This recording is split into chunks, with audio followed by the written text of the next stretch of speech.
C'est toujours un plaisir de se joindre à vous dans Viva Événement. Bonsoir à tous et bienvenue dans cette nouvelle édition. Tout de suite, les principaux titres. Les délistages, pourquoi exactement? Comment contenir le problème de façon durable? On fera le point dans quelques instants.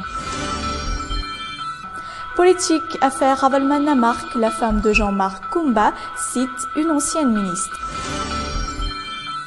La pluie, bénéfique pour les agriculteurs, désastre pour les artisans fabricants de briques. Actualité internationale, chute du mur de Berlin, 25 ans hier, des millions de ballons lâchés vers le ciel. Ces images magnifiques, nous les verrons dans Viva Événement dans quelques instants.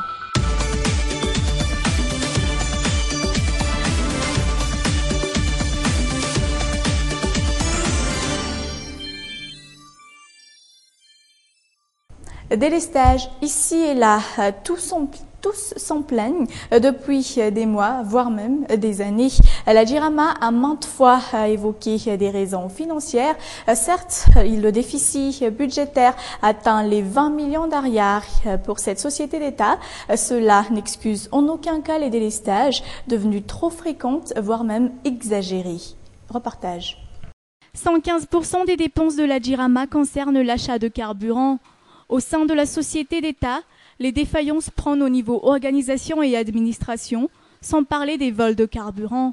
Remarque faite suite à une enquête du Trésor public auprès de la société Dir Seran Malagas.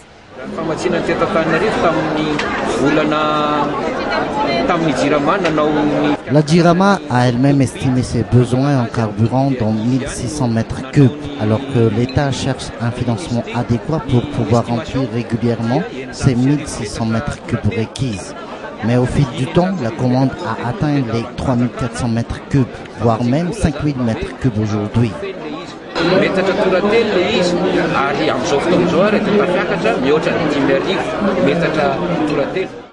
Le déficit budgétaire s'élève à 20 millions d'ariars pour cette société d'État. 35% des productions de la Jirama concernent des autoconsommations et des non payés. Or, 10% de ces autoconsommations pourront générer plus de 100 milliards d'ariars.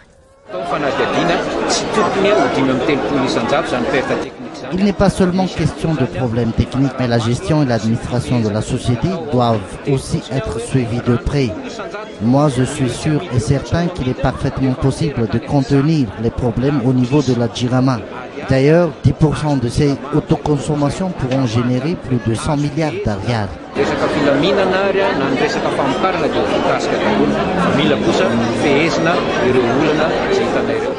Le manque de carburant au niveau de la Jirama n'est aucunement une question d'argent. Le Trésor public parle d'une nette défaillance en termes de gestion et d'administration. D'ailleurs, la Jirama perçoit respectivement tous les mois les 10 milliards d'ariars qui lui sont destinés. Et puis sachez qu'Antananarive abritera le colloque annuel de l'Association internationale des services du Trésor à compter d'aujourd'hui jusqu'au 13 novembre prochain. Colloque ayant pour thème le rôle des services du Trésor pour une meilleure gouvernance des finances publiques et la normalisation comptable. Page politique, affaire Ravalmana-Marc, la femme de Jean-Marc Koumba, cite une ancienne ministre, celle du commerce, du temps où régnait l'ancien exilé d'Afrique du Sud.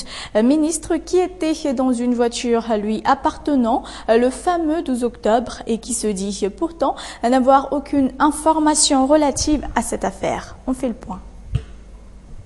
Pour les dires de Madame Koumba, des images de Ravalmana-Marc sortant d'un 4x4 appartenant à l'ancienne ministre du Commerce, Olga Ramallassan. Comment se fait-il que cette ancienne ministre n'ait pas été convoquée à ce stade de l'enquête? C'est aberrant, renchérit Lila Koumba. Aujourd'hui, les membres de la mouvance Ravalmanan sont dans tous leurs états. Ils ne savent plus que faire pour obtenir la libération de leur leader. Entre l'ancien chef d'État et son fidèle garde du corps, la confiance commence à se perdre. La mouvance Ravalmanan concerne aujourd'hui deux tendances bien distinctes. D'un côté, il y a ceux qui croient encore en cette réconciliation nationale tant promise par le régime actuel. D'un autre côté, ceux qui préfèrent éviter de croire aux fausses promesses des Redzonarmantian. Ces derniers de réitérer qu'il est difficile d'envisager une réconciliation nationale alors que plusieurs accusations pèsent sur Ravalman Namark. L'élection des membres du conseil d'administration de l'ordre des journalistes s'est tenue samedi dernier au centre de presse à Antakavir. Résultat, Gérard Rakutnirin et Tahir Mancharalammae seront les deux candidats qui s'affronteront au second tour samedi prochain, c'est-à-dire ce 15 novembre, pour la présidence de l'ordre des journalistes de Madagascar. Jocelyne Thiav a été élue trésorière, Didi Ratimazaf pour la vice-présidence d'Antananarive, Zouelsan Ranjianjin comme conseiller et enfin Miara Sloufwardzon sera le secrétaire général.